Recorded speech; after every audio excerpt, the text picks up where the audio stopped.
Bienvenue à cette dévotion matinale. Alors que nous plongeons dans la richesse de la parole de Dieu, nous vous invitons à considérer de soutenir cette émission.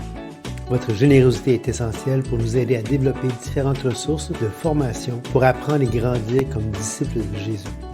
Merci d'être une bénédiction pour ce ministère. Que Dieu vous garde. Comment ça va ce matin? Aujourd'hui, on poursuit notre série de dévotions, de petites dévotions matinales sur le premier épître de Pierre. Et nous sommes rendus au chapitre 2 et au verset... On est rendu au verset 17 qu'on a lu hier, hier, et qu'on a dit qu'on reviendrait aujourd'hui. On se rappelle que c'était comme une conclusion ou un élan que Pierre a après avoir dit « C'est la volonté de Dieu qu'en pratiquant le bien, vous réduisez au silence les hommes ignorants et insensés. Étant libres sans faire de la liberté un voile qui couvre la méchanceté, mais agissant comme des serviteurs de Dieu. » Je vois vraiment une perle, hein? Je vais prendre le temps quand même de le redire. Je vois vraiment une perle dans ces deux versets-là. Parce que, en tant que croyant, une des inquiétudes qu'on a, c'est est-ce que je fais la volonté de Dieu en ce moment dans ma vie? C'est quelque chose qui est très central en plus dans notre courant de pensée actuel parce que la place du moi est prédominante dans notre société. Et le texte dit « C'est la volonté de Dieu qu'en pratiquant le bien. » Pratiques-tu le bien? Agissant comme des serviteurs de Dieu. Quelle belle balise à savoir est-ce que je suis dans la volonté de Dieu. Et littéralement, le mot serviteur ici, c'est... Est-ce que c'est doulos? je pense que oui. Attends un petit peu. Il est où le... Doulos. Oui, exactement. Doulos. Bravo. Donc, serviteur de Dieu, ça veut dire esclave. Elle vient de me surprendre. Donc, J'ai mon Nouveau Testament grec et elle a vu le mot douloi, alors que moi, je train de lire. C'est une bénédiction. Tu devrais faire ton cours de grec, je vais te dépasser. Honorez tout le monde, aimez les frères, craignez Dieu, honorez le roi. Le mot honneur, je crois qu'aujourd'hui, dans notre société, c'est pas un mot qu'on entend beaucoup. En tout cas, dans notre société québécoise, je devrais dire, probablement aussi européenne, parce que l'honneur, c'est pas quelque chose, ça fait pas partie des valeurs intrinsèques de notre société. Je pense qu'il y a des sociétés, historiquement, ou même encore modernes, qui avaient vraiment tout un décorum associé à leur culture pour honorer les gens en autorité. Et le mot honneur avait probablement une plus grande signification à ce moment-là. Bon, le mot, c'est timao. Puis, en fait... D'où vient le mot estime? Ouais, estimer quelque chose. Timer, ça veut dire attribuer une valeur quelconque à quelqu'un ou à quelque chose. Hein? Donc, j'estime le montant à payer pour tel véhicule à temps ou telle maison. Tu vas venir faire venir l'estimateur pour estimer, voir si le prix de la maison est raisonnable. Tu vas estimer la valeur à accorder à quelque chose. Donc, dans notre société, les exemples que tu me dis sont tous reliés à des objets. Oui, absolument. On a beaucoup plus de facilité à estimer et à donner une valeur aux objets qui nous entourent. Je pense qu'une une bonne caricature de l'attitude, en tout cas, tant des Québécois, peut-être à moindre échelle, peut-être les Anglo-Canadiens, mais certainement la francophonie souvent. Une des caricatures que je vois, c'est un petit peu le village gaulois, tu sais. Quand, je sais pas moi, un dignitaire romain arrive près du village, puis le Gaulois, lui, il dit Hey, salut! Pas plus de décorum, pas plus Il y a de. quand même un petit décorum, mais qui n'est pas pris au sérieux. T'sais, Non, c'est ça. Le chef va aller avec ses deux porteurs et quand même qui tombe à la renverse dessus, c'est pas vu comme étant un manque de... De respect, manque d'honneur, c'est comme. Fait que c'est comme si Mais le... Vas-y. C'est comme si le fait d'honorer, de,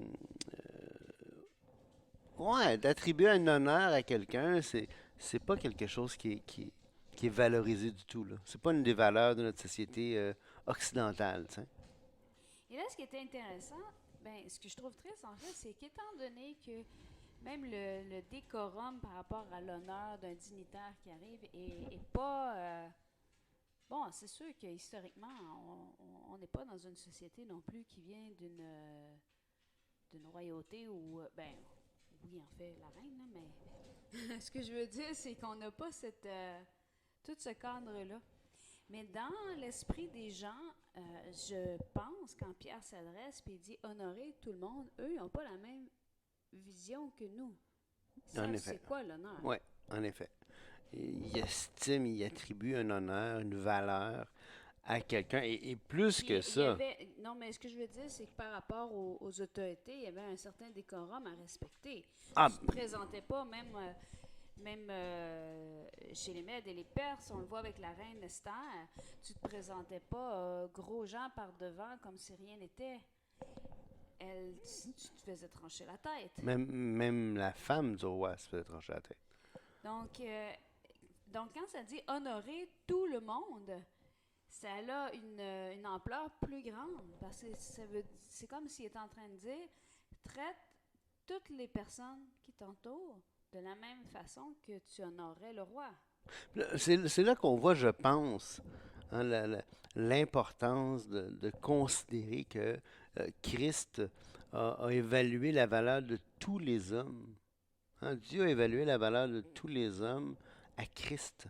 Hein. C'est la valeur qui a été prête à payer pour acheter tous les hommes. Pas seulement quelques individus, là. Il a payé pour tout le monde parce que tout le monde est digne de cet honneur-là. Tout le monde est honorable, non pas parce que en nous-mêmes quelque chose au fond de nous doit être honoré. Ben, en tout cas, peut-être, peut-être pas, mais une chose est sûre, c'est que Dieu juge ça assez important pour estimer le prix de chacun à Christ, tu sais. Donc, on disait tantôt d'estimer la valeur d'un objet à qu'est-ce que ça vaut d'une manière pécuniaire. Tu sais, le price tag, Étiquette. l'étiquette de prix, merci beaucoup, euh, nous donne une idée, une indication. C'est un indicatif de la valeur, tu sais. Mais quand tu es prêt à payer Dieu pour des êtres humains, mais l'estimation que tu fais, elle est énorme, l'estimation. Donc, à quelque part, quand il dit honorer tout le monde, c'est donne à chaque être humain qui t'entoure la même valeur que Dieu donne. Et Dieu a évalué la valeur d'un être humain à la mort de son Fils. Oui, exactement. C'est quelque chose. C'est intense. Oui, c'est intense. Aimez les frères. Craignez Dieu. Hmm. Honorer le roi. Et quand même, c'est intéressant, il revient avec honorer le roi. C'est comme s'il veut rappeler, même si on te dit d'honorer tout le monde, il y a quand même des gens qui, par leur poste, par leur position, ont un certain un honneur particulier à recevoir. Un honneur à souligner, en tout cas, puisqu'il prend la peine de le souligner. Et puis aussi dans le contexte, il venait de dire soyez soumis aux autorités. Donc, à cause du Seigneur, à toute autorité établie sur les hommes, même au gouverneur. Donc, il ne ramène pas le fait en disant honorer tout le monde. Il ne dénigre pas les positions d'autorité. Au contraire, il les ressouligne. Et c'est intéressant parce que verset 18, hein, ça poursuit dans la même lignée. Serviteurs, soyez soumis en toute crainte à vos maîtres. Hein, ça nous fait graffiner un peu là, en tant que Nord-Américains. Là, on n'a pas de maître. Là. Non seulement à ceux qui sont bons et doux, mais à ceux aussi qui ont un caractère difficile. Ça veut dire que la soumission, elle n'est pas dépendante du caractère de l'autre. En fait, j'irais plus loin. Nos décisions dans nos actions ne sont pas dépendantes du caractère de l'autre. Exactement. Ouais. Et là, ça continue, car c'est une grâce de supporter des afflictions par motif de conscience envers Dieu quand on souffre injustement. Donc, on se rappelle un peu comme on disait hier, l'effet Pygmalion. L'effet Pygmalion, on doit l'avoir par rapport à Dieu. On doit répondre aux attentes de Dieu sur nos vies en tant que serviteurs. Et non pas répondre à ce que les gens autour de nous peuvent dire ou nous traiter ou s'attendre de nous, parce que ça va nous tirer, ça ne va pas nous amener à l'endroit où est-ce que Dieu veut qu'on y aille. Non, ça va nous tirer vers le bas. C'est une grâce de supporter des afflictions par motif de conscience envers Dieu quand on souffre injustement. En effet, quelle gloire y a-t-il à supporter les mauvais traitements pour avoir commis des fautes? Mais si vous supportez la souffrance lorsque vous faites ce qui est bien, c'est une grâce devant Dieu.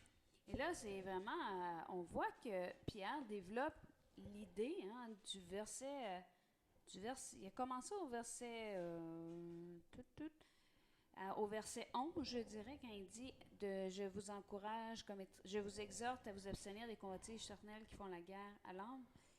Au verset 12, c'est-à-dire, ayez au milieu des païens une bonne conduite, afin que, par la même où ils vous calomnient, comme si vous étiez des malfaiteurs, ils remarquent vos bonnes œuvres. On a la même idée au verset 20. Si tu supportes un mauvais traitement, mais tu le mérites. C'est la conséquence de tes actions. Exact. Si tu étais, je sais pas moi, tu avais volé quelque chose, puis que tu méritais tu avais une conséquence à tes actes, bien, il n'y a pas d'honneur à supporter ça, il n'y a pas de fierté, il n'y a pas de gloire à supporter ça. Mais si au contraire, tu agis, tu as des bonnes œuvres, tu as une bonne conduite, eh bien là, c'est une grâce devant Dieu que de supporter la souffrance.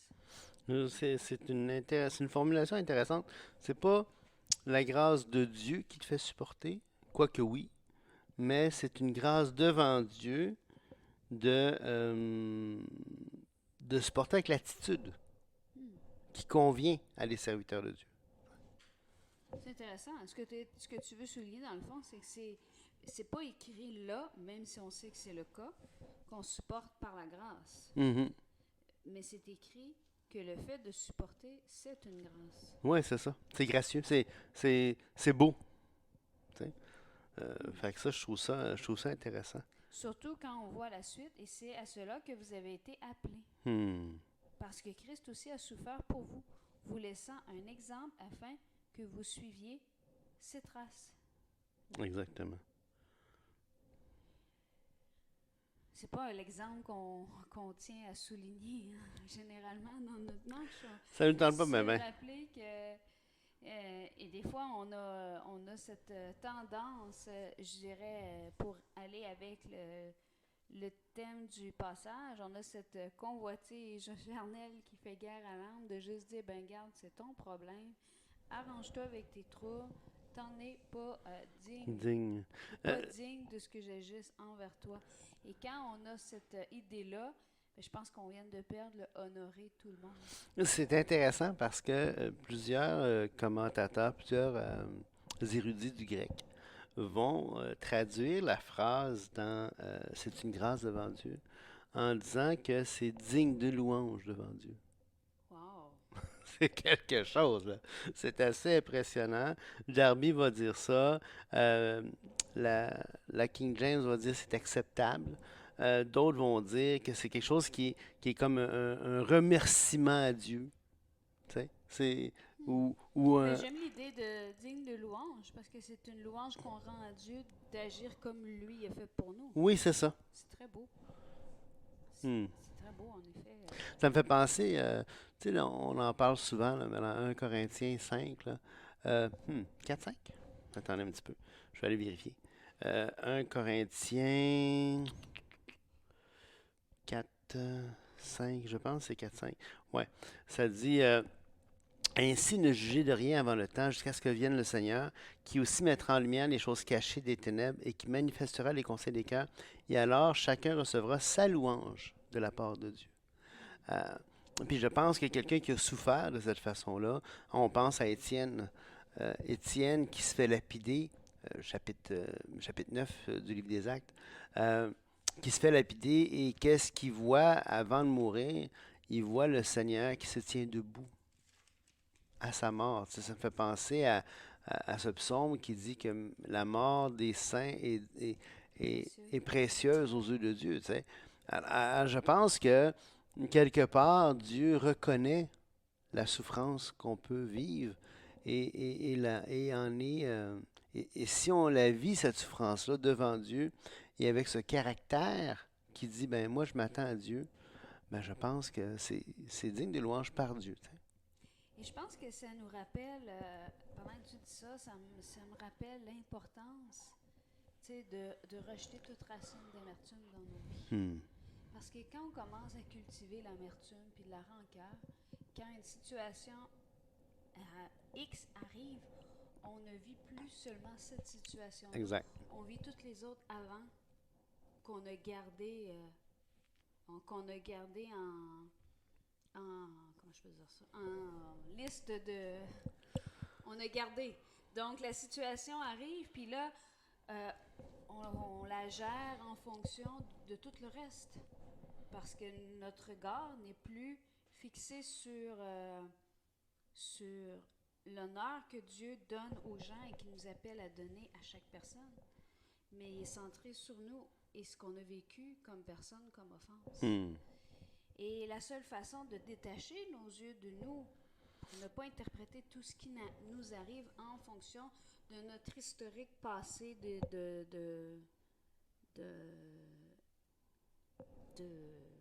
d'offenses qui nous ont été faites, eh bien, c'est le pardon. Exact. Parce que l'amertume, la rancœur, c'est vraiment une corde, c'est qui nous attache à des situations du passé et qui nous ramène là dès qu'il y a une situation similaire ou dans la même ordre ou dans la même veine qui va nous arriver. Et on va retourner à cet endroit-là où la blessure devient de plus en plus grande, de plus en plus ouverte, parce que c'est comme une plaie qui n'est pas cicatrisée, qu'on découpe, qu'on continue à découper, puis à découper, puis à découper, puis on laisse l'infection rentrer là-dedans. Tu sais, c'est comme ou une plaie que tu as voulu couvrir d'un pansement, puis à toutes les secondes, tu regardes voir qu'est-ce qui se passe. Elle ne guérira jamais ta plaie, parce qu'à chaque fois, tu enlèves ce qui est en train de guérir. T'sais. C'est ça. Et je pense que l'ennemi de nos âmes est bien à l'affût de ces situations-là, où est-ce qu'il voit que qu'on n'a pas, dans le fond, qu'on n'a pas pardonné, qu'on a gardé des racines. Et prenons cette décision-là en tant qu'enfants de Dieu, afin d'être capable d'honorer tout le monde, d'être capable d'aimer les frères, d'être capable de craindre Dieu, d'être capable de supporter et d'avoir encore une bonne conduite là même où il nous calomnie. Exactement. Je pense prendre le temps de rejeter toute racine d'amertume. Écoutez, on se voit demain. Et puis, à bientôt. Au revoir.